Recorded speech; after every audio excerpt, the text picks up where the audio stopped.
Um, Welcome to the Strength in Numbers 1080 Motion webinar series. I'm Vern Gambetta and honored to moderate a session today with some colleagues. We'll get into this, and there's going to be some slides, but mostly discussion. Next week's episode is available for enrollment now, so check your inbox and look for that on the 14th. That should be good. And this is contact information for 1080 Motion. I'm going to be not shy about endorsing 1080. They've been wonderful to me as a sponsor for GAIN, and I just think that their 1080 Sprint and the 1080 Quantum are in my 51 years of coaching and working in this profession are cutting edge and can really make you better. In fact, I've said several times that if I were to start a new facility, it's probably the only thing, the 1080 Quantum would be the only thing that I would use as a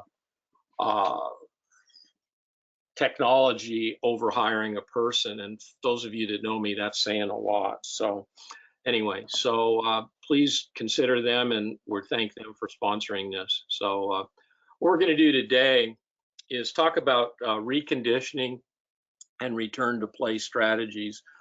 Virtually everybody on this panel has done multi-day workshops on this. So we're going to try to do it justice in 45 or 50 minutes or to an hour, and try to hit some highlights and get you to think. So, but now, these are the people on the panel. I'm Vern Gambetta, the moderator. Bill, why don't you do a quick introduction where you are and that? Hi, Bill Knowles. I'm a reconditioning specialist, athletic trainer based out of Philadelphia, Pennsylvania. Okay, Grace? Athletic trainer and educator. I'm in Eugene, Oregon, and work at the University of Oregon. Ola? I'm an educator. I work at the Norwegian School of Sports Sciences. And Scott?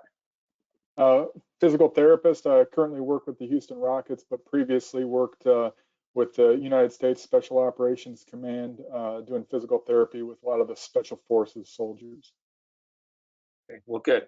Really good panel, and I've worked really closely with Bill, Grace, and Ola, and they're on our GAIN faculty too. And before I start, I'm not a great self-promoter, but we are starting a new venture, a new way of presenting information based on current reality called the GAIN Masterclass series.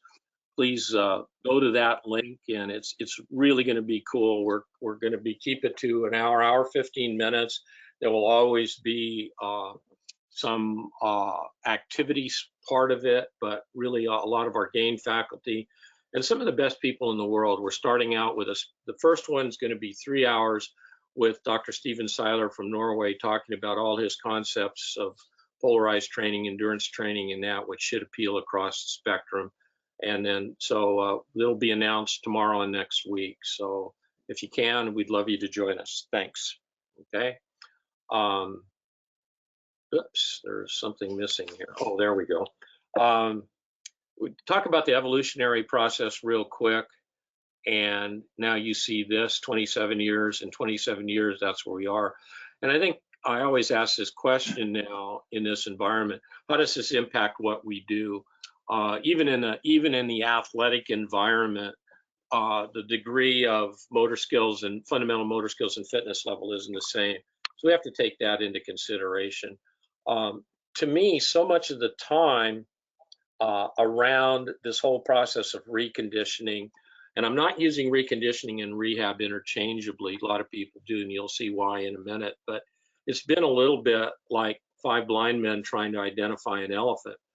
And if you really go back and you use people's experience and you look closely at the science, we shouldn't have as much shades of gray in some of these areas. And I think that's what this panel will help you with, is to shed light on some of the areas that people are a little bit hesitant on, okay? So reconditioning is, I knowing primarily with Bill and with Grace, working with them before. It's really the process of bringing the athlete back to full competition without any limitation. So it's not getting them back early, it's full competition without any limitation, and we'll stress that a lot. And this is what we have to do. It's just reawakening the athlete within. So much time we've spent in this process, in the various stages, telling the athlete that they can't do this, they can't do this, your limitations are here, your limitations are here. And when the athlete deep down knows they can, they are athletes, and we have to treat them as such and reawaken the athlete within. This picture on the left is, some of you probably aren't old enough to remember, on Monday Night Football, Jerry Rice had torn his ACL and came back in, I don't know, what was it, you guys, 5 months or some incredible short period of time, right? 4 months. Was it 4 months? Okay, yeah, in the early 90s, right? And everybody's oohing and on, and he's playing in the game, and he goes up to make this catch. I think it was a touchdown, collapses and ruptured his patellar tendon. And it got people, you know, everybody was really taken up, and that was the time. I know I was in charge of rehab with the White Sox, and it was always a race to get them back. How quick can we get people back? How quick can we get them back? And it made us rethink a lot of things. It's not a race to get them back. It's a process to get them better. It also made us think about rehabbing the person, not the injury, okay? Which I think is really important. I know Bill will go into that. And it's a labor-intensive, high-touch process. It's not it's not an easy process, and it takes time, okay? Think progression, not protocol. That's the other thing. Protocols are neat. They're artificial, though, and the body does not know that the tendon is supposed to be healed, or there's supposed to be a vascularization at a certain amount of time. We have to look at each case as a case study of one, okay? And challenge the athlete. They expect to be challenged, and they want to get better, but challenge it within logical parameters. Start with the end goal in mind, and then work backward from there. Where do they have to be? And we're not going to rush to get them there, but we want incremental steps to get to that point.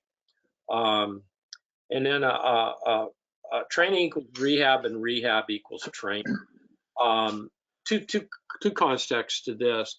The athlete's been hopefully in an organized training system before they got hurt. We want to look at the elements of that we can use in rehab. And then once they complete the reconditioning process, they're never done with rehab. They've got to keep doing these things that got them back to play. That's one of the big mistakes that people make. They finish the process, we're ready to go. They go back and they don't do the remedial stuff a lot of times that got them better. So what are our goals? Do no harm, determine the envelope of function, and work at the periphery of that. Prepare a completely adaptable athlete to return to competition.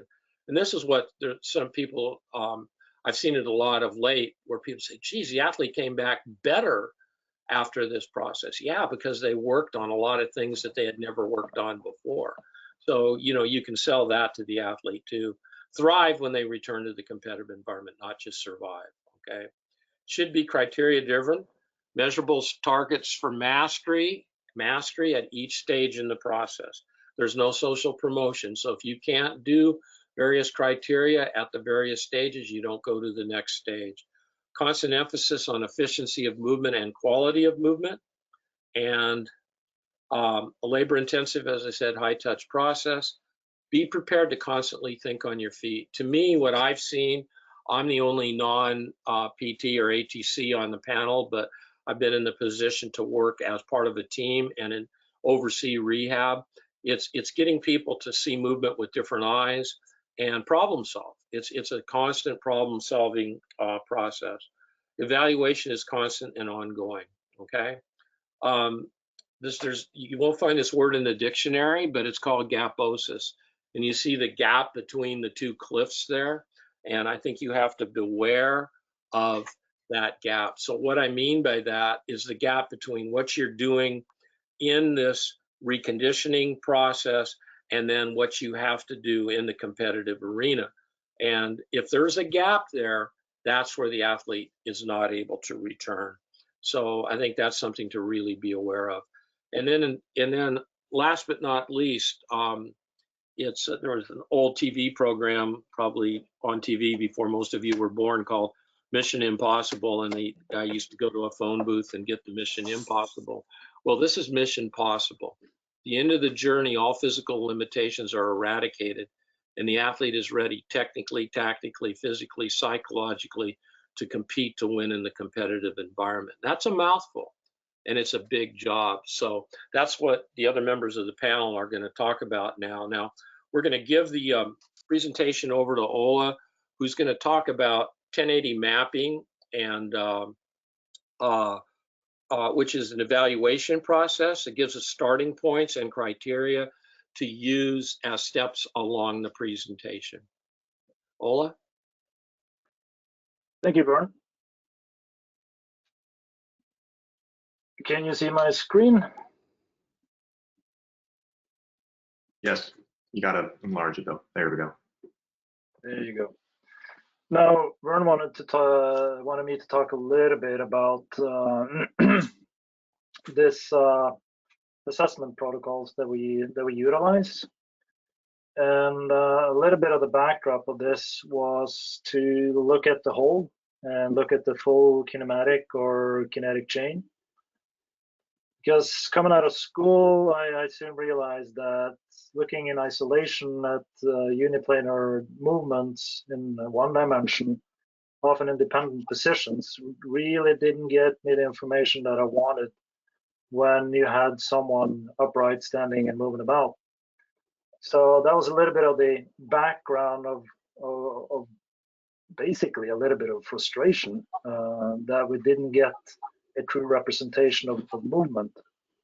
So then what we have to do is then look at what kind of qualities are we going to be targeting, because there are multiple different physical qualities that we want to look at and make sure that we encompass.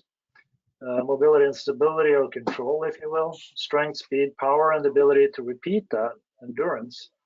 All of those actually influence the physical components of performance. So I just want to talk a little bit, Vern, about looking at that movement, which is at the foundation of it all. Because if you can't move, why would you want to load it up with a lot of external load? Then you don't have the appropriate technique or capacity to move. So when we started to look into these things and develop these things, we looked at mobility and then goniometry, and that is obviously uniplanar dependent positions. Really doesn't tell a story about upright movement. Then you have some systems that look at functional mobility, if you will, the FMS, weight bearing lunge test, SFMA, and they do a job at looking at more global dependent positions where you actually have to control.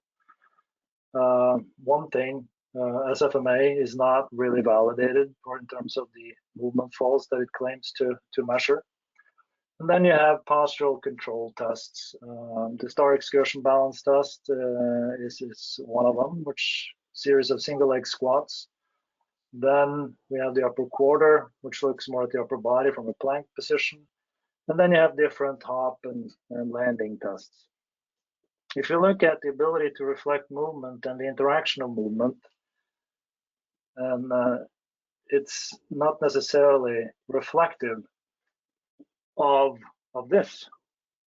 So that's where we wanted to look at full body movement patterns. And then we took the star excursion balance test, which is a series of single leg squats.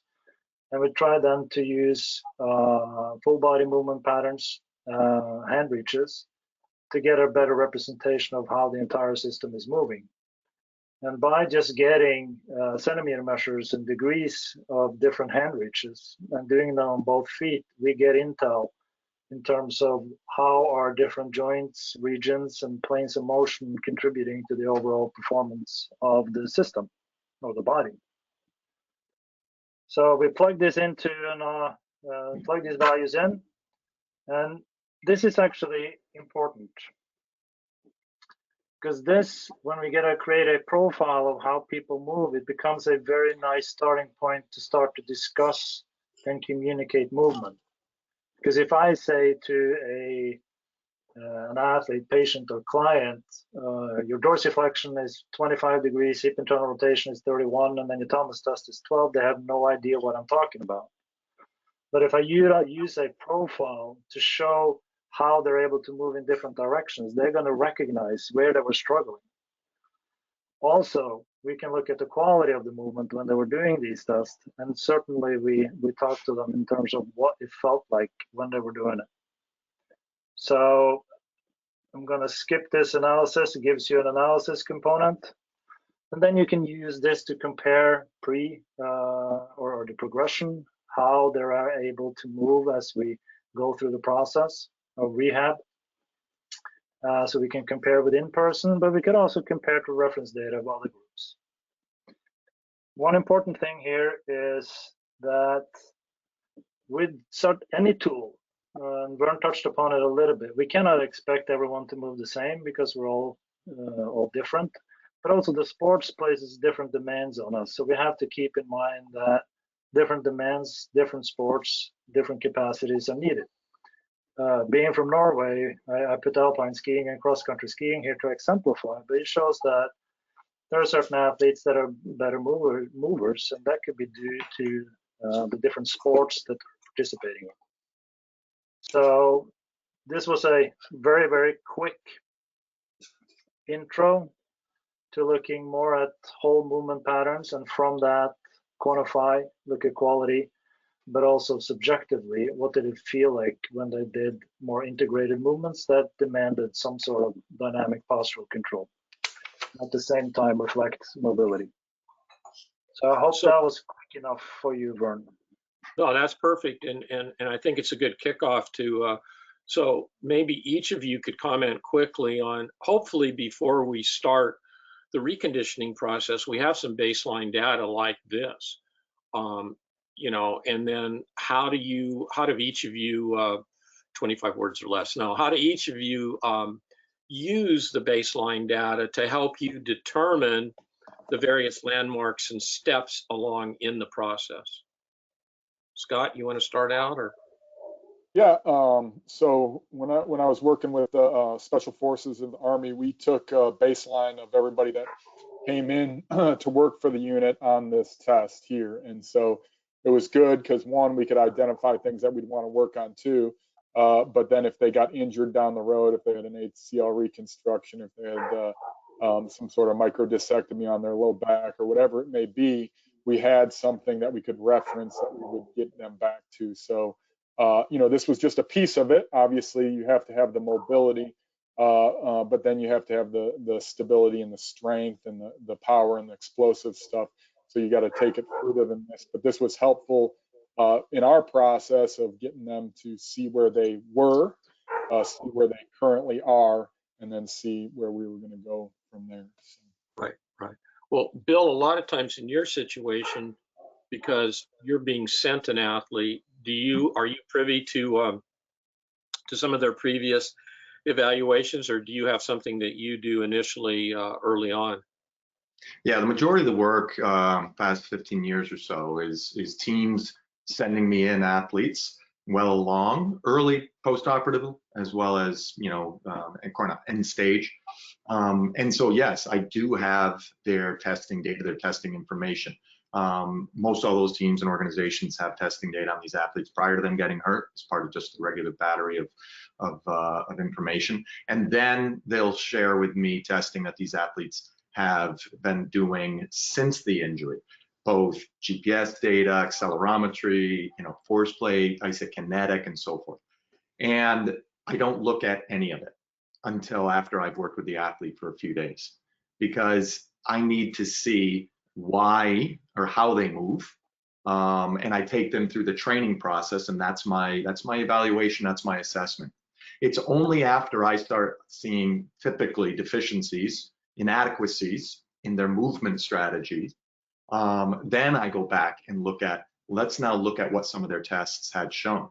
And oftentimes some of the could be force plate data and things like that. It is saying, and even isokinetic data, hey, they're looking really good, and we're just sending them to you, Bill, to see if there's anything wrong. And I say, you know, your isokinetic data looks good, but the athlete actually doesn't move that well. And that tells you some of the, you know, the fact that it's not a really sport movement. So even some of the force plate data, it's bilateral. And so when I'm moving athletes and working and training with athletes, multiplanar single leg emphasis, deceleration focused. So the force plate really doesn't give me the best indication as to how they look in that single leg emphasis, you know, realm. So I use it, Vern, but I want to see the person move first. Right. And Grace, you're in a situation too where you're actively working with athletes that, you know, I know you do on a day-to-day basis, but you're teaching. So, which is which puts you in an interesting position because you're teaching young people coming into the profession. How do you frame the evaluation process in both veins, I guess? Yeah, it's related to what Bill was talking about. We do a lot of screening at Oregon, and we get really valuable information. But that screening isn't the end. I mean, if you screen and you don't use the information as baseline, then why do it? So there has to be intervention because of that information, and so that's what our clinicians here are doing. But when I'm teaching the grad students, it's getting them to be able to really see the quality of the movement and use their eyes. That's something that people really aren't taught well, I don't think. And that's of course me coming from the physical education realm. As I see someone move and I evaluate the quality and I try to find out what needs to be fixed. You know, asymmetries like Bill talked about, the coordinated, the smoothness, the flow of whatever we're doing. And so tap into that and find ways to promote better coordination with movement. And so that to me is really the essential ability of us as clinicians, is to see movement, evaluate the quality, and then find a way, if we need to improve it, to work on the things that can get the person in a better place. Would it be safe to say then cultivating the eye test so that you become really, really sensitive to what good, you're not trying to put everybody, and all of you can comment on this, or any one of you, you're not trying to put everybody in a box, but I like what you said about coordination. As you know, I've been really honing in a lot on rhythm and connections, where and shape. You know, what's wrong with that shape? Something isn't right, and it doesn't look like it. And then sometimes you have to have multiple eyes on it too, because two eyes isn't necessarily enough, is it? So, right. Yeah. I like what you said about, and for the listeners, we don't know what your composition is, but the physical education background is kind of the piece that's kind of fallen. It's not cool, by the wayside. And the basis of all of this, for all of you can comment on this, isn't it? It's fundamental movement skills, isn't it? I mean, if you want to look at steps in a progression, if they can't master fundamental movement skills, then what? So does anybody want to comment on that, or how you address that, or anything?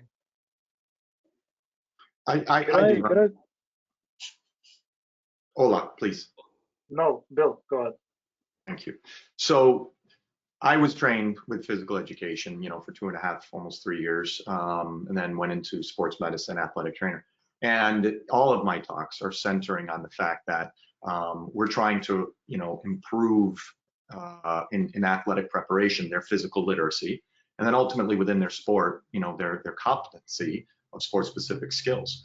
But when they get hurt now, it becomes a rehabilitation protocol. And I don't see it that way. I still see it from a physical education perspective of literacy and what we're trying to do. And recently I was playing around with things, and Grace knows, and everyone, Scott, it's this neuromuscular re-education, and that's what we have to do. We have to do this, after the injury and so forth. And I look at that and I'm just like, it's not about the muscle, it's about the movement. So all of a sudden it's neuro movement, or it's movement re-education. And then it still is not enough. It's actually the whole process. It's a physical education approach.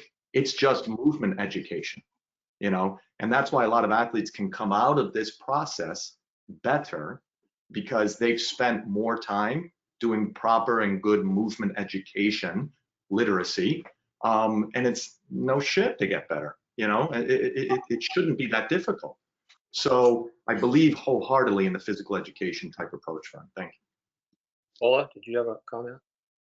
No, I just wanted to go back a little bit first to Grace's comment there, and I think it is to some extent a little bit of a lost art, this observation and the trained eye, and also, you know, in my short little intro here, observing the quality of the movement and then imposing different demands on the system and see how they behave in response to that. Yes, you get a quantitative outcome.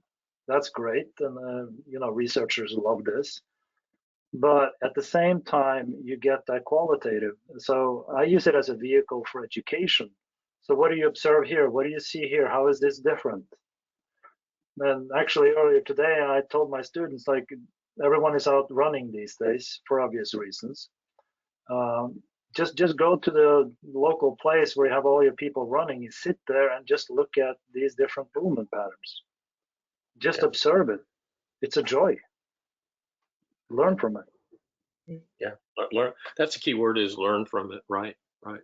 So Scott, you're now in an environment, although you haven't had a long time to work with them before it was shut down. You know, where not that special forces, special forces is life or death, and getting them back 100%. But in pro sports, because of the money involved and the visibility, there's a bit of a rush to get them back, isn't there? I mean, and if you're comfortable on commenting on that, how do you reconcile this idea that I've got to get them back better to we need them next week, in your eyes?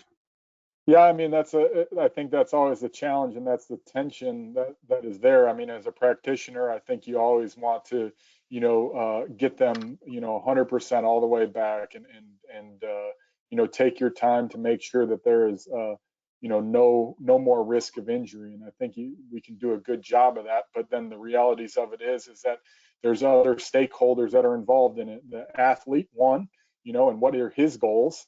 You know, and then as well as the coaching staff, and you got to lean on, you know, I had to do this even in the military. You have to lean on, you know, not only our skills, the strength and conditioning staff skills. We had, you know, leadership within the military that knew, you know, how they were performing tactically, and you know, you have to take all that stuff into account when you're making your decision, because you know, as Bill already pointed out, a lot of the tests and the measures, you know, that are objective things, you know, don't necessarily give us as much information as we would like. So it becomes an eye test on a multiple different levels, and it becomes a integrated decision-making process. So it's a challenge. You asked a hard, difficult question there.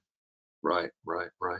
Let's shift gears a little bit, because one of the areas, Bill, you and I have talked about this ad nauseum for a long time, and even the other day, this whole aspect, and I want all of you to comment on this in your various areas of expertise. And all, I know you've done a lot of research in motor control, is addressing the neural deficits, you know, that are there, and the athlete can look superficially like they're ready to go, but yet, you know, they're not. And Bill, why don't you start, and then we'll go down the line here. Yeah, Vern, I mean, there were things that were happening to the athletes I was rehabbing through the 90s, a lot of ski racers, a lot of knee injuries, and then into the mid 2000s and so forth, that we just couldn't explain. And the most simplest way was, you know, why can't I get a burn in my quad, you know, when I'm doing exercises? And I don't feel that fatigue coming in the same as the other leg. And no one could explain there was an answer for me, you know, to what was happening other than the atrophy and things. I didn't do a good enough job digging into the research. It wasn't happening. But around the late 2000s and then into the 2000s, now all of a sudden this discussion of arthrogenic muscle inhibition, this neural inhibition, that is a CNS-driven pathway, that started to make some connections for me to be like, this is starting to explain why they're not quite ready, even late, you know, 6 months, 8 months, 9 months, they still don't feel the same. And so that really started to help. And then more recently, it was discovered is that there's actually a connection, like you just said, in the motor control, the motor learning principles. Like this paper from 2019, Ali Gokler, and then also Dustin Gromes at Ohio State, right? So principles of motor learning to support neuroplasticity after ACL injury, right? So actually, how you coach, how you teach changes how the person perceives the exercise and does the exercise. And that actually is influencing the corticospinal function, the ascending and descending pathways. So let's just go and just say it's nothing but teaching, or almost physical education pedagogy, external focus of attention, implicit learning, differential learning, self-controlled learning. All of a sudden, that is changing the mapping of how the brain talks downward and upward to back to the brain. And all I've seen is this is exactly what I've been doing my entire career. So it's fun to watch the experience before the evidence falls into place. And so I'm continuing to be amazed by the whole process. Grace, what you're... Yeah, I think we are now realizing from the literature and from research that it's not a knee injury, it's a systemic injury. It's systemic at the brain level, it's systemic in the muscular system, it's systemic throughout the entire kinetic chain. And so we have to embrace that. And that also means that it's going to take longer to recover than we think it should. And so we have the pressure to get people back. And we know we've been making mistakes for a long time now to push people too soon. And as you were talking, I was thinking, getting the person to be engaged in the process, so they're making decisions about what you're doing, and getting to that point and say, what's missing, what can we work on, what have I not addressed, and getting them to pay attention to what they're feeling. That's where you can really make these really nice end stage changes, because they know what they're missing, and you have to let them have that space. You can't demand and dictate it and think you have the best plan. Just having the conversation. What's a couple things that we're just not getting to, and or in sessions inviting them to say, hey, this is the theme today. I want you to pick 3 of the things that you're going to do today, and I'll pick the other 3, or whatever that is. And then it's a conversation, it's a collaboration, and that investment is really powerful. And people usually pick the stuff that's hard because they want to get better. Like the athletes that are in it for the right reasons. You're going to have a few that aren't, but they're going to pick the stuff that's hard, and that's so fun. That's the joy of collaborating on that session. I'm still planning the overall theme of the day, but I let them invest in that process. And those are the best times to see them pick the thing. It's like, oh, you picked the hardest thing. That's awesome. So that's they're taking some ownership, and then you're in the right direction. Ola, can you comment a little bit more on the motor control perspective, some of the things that you worked on?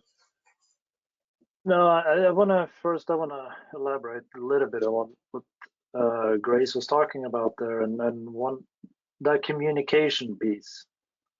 I think recently that has been my biggest learning experience, and getting that athlete, client, patient involvement, and getting that buy-in and that ownership, and getting that dialogue. I think that has been, for me at least, previously I was very, very much into looking at the numbers, looking at the strength, and looking at whatever you might have, obviously looking at the technical execution, but seeing how people blossom in that, just like what you described, I think it's beautiful and it's wonderful. Scott, you have any comments on that part of it, or?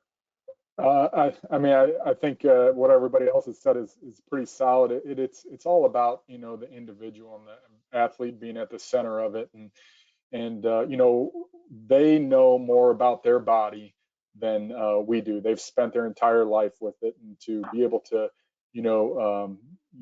have them put their input into it and tell us how they're feeling, I think it helps us every day. So I think it would be it would be a proud thing for me to think that what I think outside of their body is all that matters, and what they're feeling is real, and it helps us, no doubt, in making decisions to get them to where they want to be. Right. Bill mentioned arthrogenic inhibition, and when he first talked about this, it was and related some of the studies we were all together, and it was eye-opening to me. Again, it's answered a lot of questions, but then I got the feeling that everybody's talking about, well, it only happens at the knee, and I'm thinking, wait a minute, the body's smarter than that, right? So when you look at the elbow, you look at the hip. If you're working in overhead sport, well, in baseball, for example, you're going to deal with the elbow a lot, and there's definitely arthrogenic inhibition. So understanding that process, the neural process, and understanding the motor control issue is, I think, underlying is really important. But I like the practical way you guys have said to address it. I mean, the athlete knows their body by the definition that, and I've even seen this with developing athletes, 12, 13, 14-year-olds with an injury. Once you establish a line of communication with them and a level of trust, they're going to give you really good information, and so I think that's really important. Let's not shift gears a little bit, but I alluded to in the introductory slides about it being a process. And still you see at the highest levels at various clinics and in various teams, people say, well, are there at this stage in a protocol? And no offense to you physicians that might be listening, but physicians love protocols, don't they? I mean, it's very neat. And, I had an orthopedic surgeon that brought me in to do a seminar about 25 years ago. And he said, my father was a carpenter, and all I am is a little more skilled sterile carpenter. He said, when they say the surgery is a success, that's great now, but it's up to, he said to me, and there was physical therapists in the room, it's up to you. So I thought maybe each of you, if you could, and you might overlap, which is fine because we'll emphasize key points. What are some of the key steps in the process that you look at? Oh, let's start out with you. Could you rephrase that so I got the question correct here? Well, what are the key steps in the whole process of journey toward the ultimate return to play? Are there particular this may be another way to phrase it, are there particular landmarks that you want to see, criteria that you want to see that enable you to progress the athlete forward or backward? The regression is okay too. Let's not forget that if we need to. Right, go ahead. Yeah, no, if you're considering surgery here, obviously you want to protect the tissue post-op, and starting global, starting away from the involved structures, and then progressively increasing the load onto that, utilizing movement patterns that will, obviously stress the tissue, but then gradually increase that. So I think that also knowing where they're going in terms of a specific sport, working back from that, like you said initially. So we have to consider that. Using it as an opportunity to target different movements that they might be missing away from the injury site that we can target. I think that's some criteria or some thought processes that I have. Scott, I don't know if I answered your question on that one. But. No, that's good. I mean, we're going to have 4 or 5 different answers and hopefully multiple answers, and I think it's a moving target in my opinion. But Scott, what do you think? Yeah, I think it is. And then at every stage, there's something else that you're looking for. What are the prerequisites to anything that you're going to do? Is it, so if you're looking at running, what are the prerequisites that somebody needs to have, muscularly, skill-wise, motor learning, somebody might say, so what are those steps in the process? I think, in general, I would always look at exercises. It's an internal force that's being produced in response to an external stimulus, and you're looking to get a response. And that response is going to be one of 3 things. You're going to either have an adaptation, which is what you want to get. you're going to get no adaptation, which means you didn't, have either the force response required, or you're going to have, the movement pattern wasn't coached correctly, or you're going to have tissue damage. And obviously early in the rehab process, that's what you're trying to limit. And I think, where rehab can get a bad name is that maybe people are sitting on the table, or we're doing exercises that maybe the force isn't enough to create an adaptation. And the key thing, I think, is just to, like you said in the beginning, it's a high touch process, and you're monitoring that the entire time. You're trying to, take up the slack. I think you talked about the envelope of function, and you're staying right towards the the end of that envelope of function. And if you're not working right at the edge of what they can do to what they can't do, you're not going to push them. One, you're not going to get there as fast as they would like. And number two is that you're probably going to end up with a gap of some sort. And then, obviously down the road, you have to understand what is the requirements for them to get back to, the sport, what they need to do in the military, or whatever it is. And then you've got to continue that ongoing process all the way down. I think that's probably in general what I try to do. Grace, maybe frame, if you wouldn't mind, unless if you have some other responses, that's fine. I'd also like to talk to you about the necessity of, because we always think progression forward, but regression. So dialing up, dialing down. Do you want to mention that, or? Yeah, I think I can thread that in. I wanted to comment, I think what Ola was talking about, and Scott, this idea of having the ending in mind is important, and we can backwards design from that. So what that means to me is, particularly a post-op case, I'm doing something 2 or 3 days after surgery, let's say, with the person. For me, it has to have some connectivity to the future. It just can't be a benign exercise. I mean, I can do things to meet the person where they're at, but when we start to weight shift, that to me is leading up to when we can do direct cutting in free space in an open environment. So I want there to be purposeful connection in the future. It's like this series of progressions and lead up. So that to me is the way I think about it. But it's also important that if you think the person should be able to do something, and you set about asking them to perform that task and they can't, we have to have the ability to think about ways to modify to lead up, so we can get back to the goal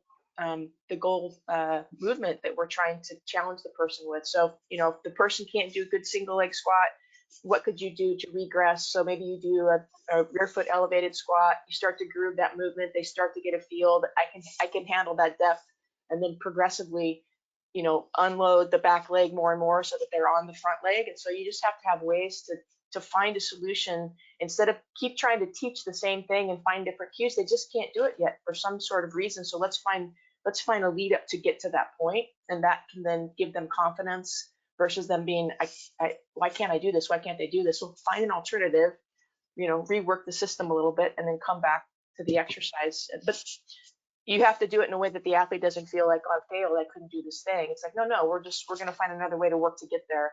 So again, they have the trust and they don't feel defeated. Very good. Bill? Yeah, I mean, Scott, to your point, is maintaining homeostasis and maintaining homeostatic loading throughout the entire process. In the absence of causing swelling, heat, loss of range of motion, pain, and also very importantly, loss of coordination. So if you're not having those things, you just keep accelerating a person through. So that process is there, homeostasis. I try to keep it really simple. I restore athletic normal, the physical literacies. So they're at some level of athletic normal or competition normal. They get hurt, they're no longer there. So it doesn't matter the injured body part. We just need to restore that ability to express literacy and competency, as I said in the past, and so forth. What's really changed was, well, first of all, actually, and to Grace, when you teach gait, you're not teaching gait, you're preparing for sprinting. So that was your exact point, Grace. It's fantastic. So every coaching cue and every position that they're in, it's not walking, it's walk before you hop, before you run, before you sprint, and skip is in there as well. Mm-hmm. So teaching gait is preparing for sprinting. And Vern, a little while ago, I'd heard that, that phrase, and we worked through it. What is this criteria? It's making shapes and changing shapes. Yeah. And we've discussed it a bunch. So sport is just about making shapes and changing shapes. So the reality is, what shapes do you need to make? What shapes can you make? Can you get in and out of those shapes efficiently? And then do you have the strength to support the ability to sustain making those shapes? And just leave it there. Shapes is competencies, it's movements. It can all sorts of different exercises, raise, rear foot elevated, and all these things, they're all there. But once it's moving, once you can make shapes, you can do anything with it. And what I've discovered is, like with a big knee injury, you get the first 8 weeks right, they don't even represent like anyone who's ever had an injury before. They're not sprinting yet, they're not single leg bounding yet, but when they move around the facility, they're normal. You get the first 8 weeks really right, especially with a lot of pool work, everything falls into place. It's easy. Well, if I could, there's two things that you really, we talk a lot, and this idea, gait is the cornerstone of function, you guys. Whether you're working with a throwing athlete or whether you're working with a running or a jumping athlete, okay, gait is the cornerstone of function, and hips moving in opposite position of the shoulders. So if you don't know gait, you're going to have a tough time rehabbing somebody. So, and then secondly, this whole concept of shapes, exploring this has opened a whole new vista to me in the last 10 to 12 years, both from a conditioning process and then helping advise people with, or dialogue with you guys, is how quickly and rapidly we can change shapes, and that. And I know, Bill, you're starting a lot of your sessions now as part of warm up with a shape section. I'm doing the same thing. It's playful, but it creates a lot of body awareness, and that, and you're giving them, yes, you're giving them movement competence, but maybe more importantly, if you make it progressive, you're giving them movement competence. So it becomes subcortical. They don't have to think about it, right? And that's where, to emphasize your point, you get that first 8 weeks right, and that you got it. Now, one thing, and any one of you can answer this, although I'm going to direct it at Bill. I remember when we first met 20 some years ago, and that was at the stage you were doing a lot of ACL rehabs, and we thought, and I was doing a lot with soccer, so there was a fair bit of ACL stuff in there too. And we thought, the whole thing is, let's get them back to return to run. Everything, if we get them return to run, we're good. And I know over the last 10 years, both of our thinkings have really changed. Like, that's going to happen. It's not an upfront objective any longer. Could you maybe comment on that, and maybe the rest of you comment on that too, but start out with Bill. We've got to watch because I'm not sure how the time works here, but go ahead. Yeah, me quick. It's most of these lower extremity injuries, other than contact related, of course, they're deceleration based. So prepare for deceleration. So I always look at it as this lowest hanging fruit principle. And so those low fruit is running. Okay, I didn't say sprinting, it's just running, or we could even call it jogging for a lot of people out there. And so it's the easiest thing to do. The highest fruit up in that tree, that's change of direction, high intensity deceleration, intense type 2 recruitments and things. That's like the last thing typically in a protocol that you go after. And so I re-engineer it in the sense of, we need to prepare for the hardest thing, which is deceleration, cutting, change of direction. The running is simple. So all of your strategies are about pushing into the ground, resisting forces, even at low intensities, but good positions and angles.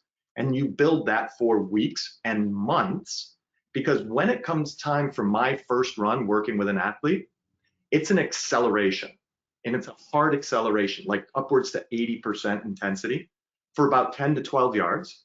And then they need to put the brakes on and stop within 3 to 4 yards or 2 yards. Because if you can't slow shit down, don't speed it up. So We will accelerate and we will decelerate. And if you can't decelerate, then don't accelerate. The running, easy. Learn how to sprint. The run falls right in behind. Right. Anybody else want to comment on that, what you've seen? Or Well, the thing that comes to mind for me is I want people to skip before they run, right? Because then I can reinforce the A skip or permutations of that, and so we don't get so far from sprinting. So that, and because it's got a bilateral support phase, it's actually protective of the joint. We work more vertical, we get less of the horizontal forces. So that to me, and the athlete feels athletic, and they like the rhythm and the tempo. It just, there's an instant connectivity for them. And I agree with Bill. I don't want them ever on the treadmill. Like, I'd rather be in an open space. I'd rather have them accelerate, whether it's 10 yards or 20 yards or 30 yards is the first exposure, and give them time to decelerate and be as athletic as they can be, as soon as they can be. And then back to what Scott was saying is that, but I have to have some criteria to be able to run. It can't just be 3 months post-op. What am I assessing that I now feel comfortable that knee can handle those body weight forces in running, and preferably running than jogging, because jogging is just accelerating yourself across the earth. So anybody else? Comments? Yeah, I want to comment a little bit on that decel. I totally agree with that. And then in terms of that decel, multi-directional, certainly, under variable conditions. Start out with a very predictive environment, and then just closing in on that environment in terms of making it more and more unpredictable. Yeah. And then, like you were saying, Bill, it's great. If you're going to slow down in a shorter interval or a shorter excursion, that equals more force. So it's a really simple and a nice way of controlling force, because and also you give some constraints. You're giving them constraints that they have to deal with. So I usually do that, and then I open up in terms of variability. So we open up the task, so you have to go in a certain direction, then you do a different direction, and then focus on the decel. Okay. Yeah, and just to add to some of the stuff Bill was talking about, movement competencies and things like that, just get guys moving. Probably for about 5 years now, I've changed to where I don't do like a linear jog first or anything like that. They're doing a karaoke, they're doing a backward jog, because the forces are less. There's more forces that are going to the hips and to the calves.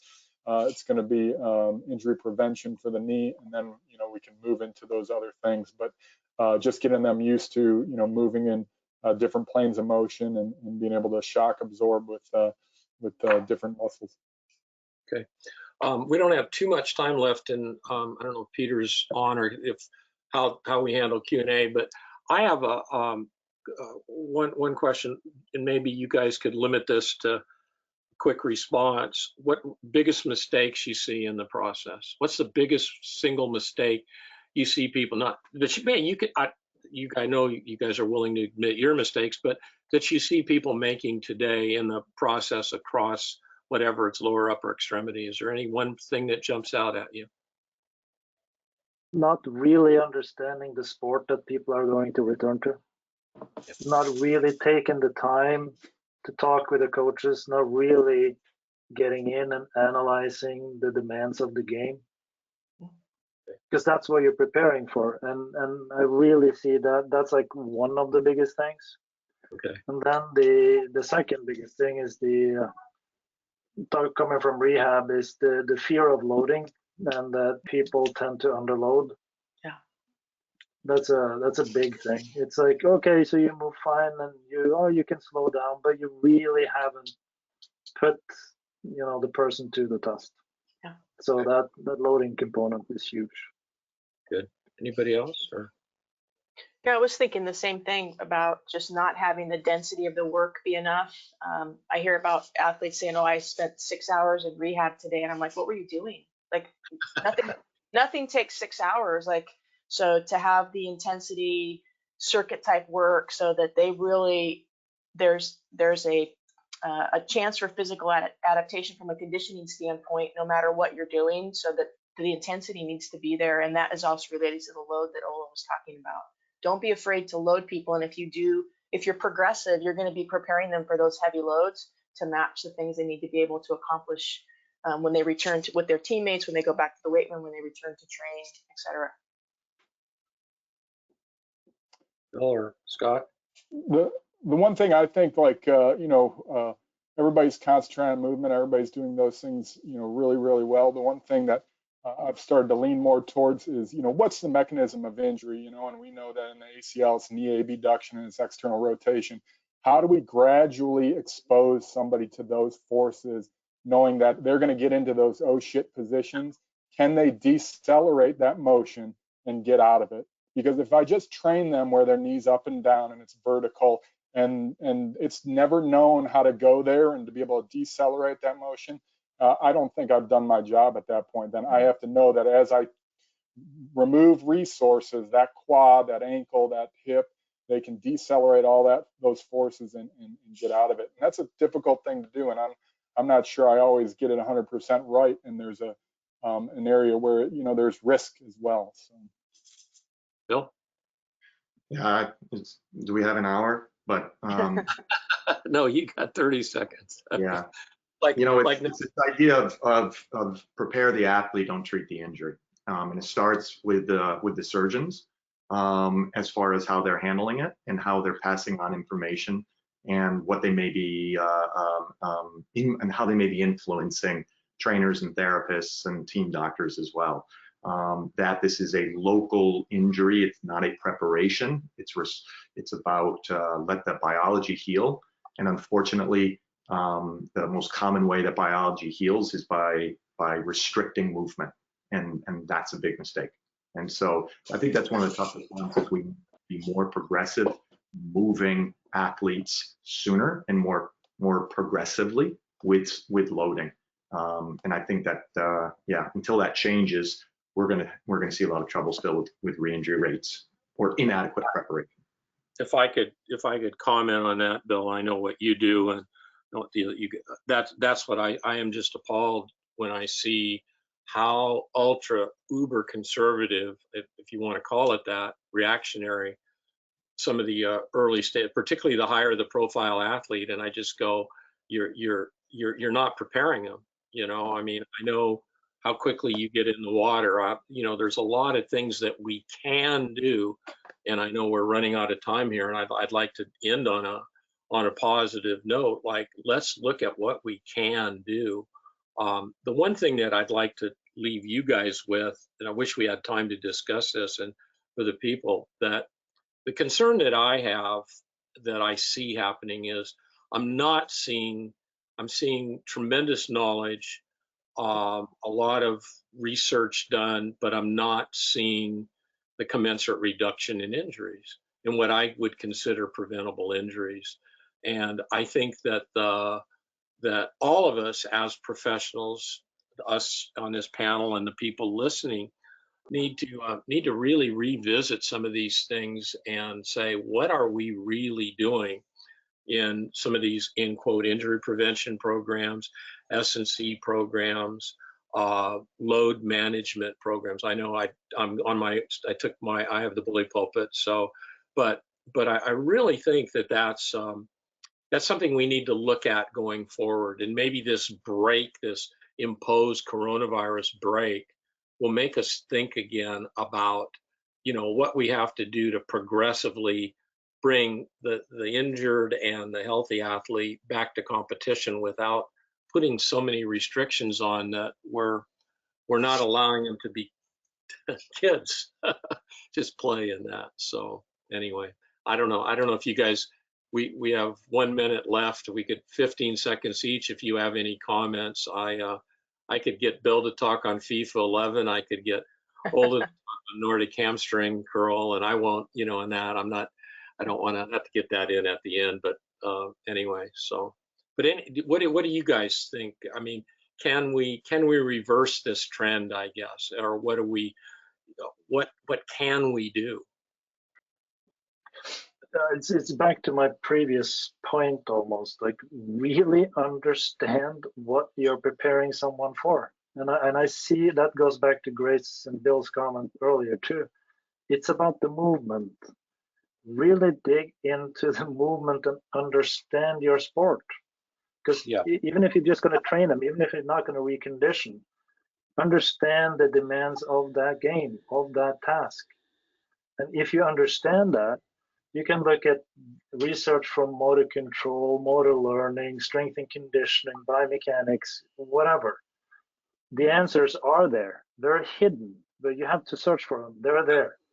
Dissect it out, and you will get it.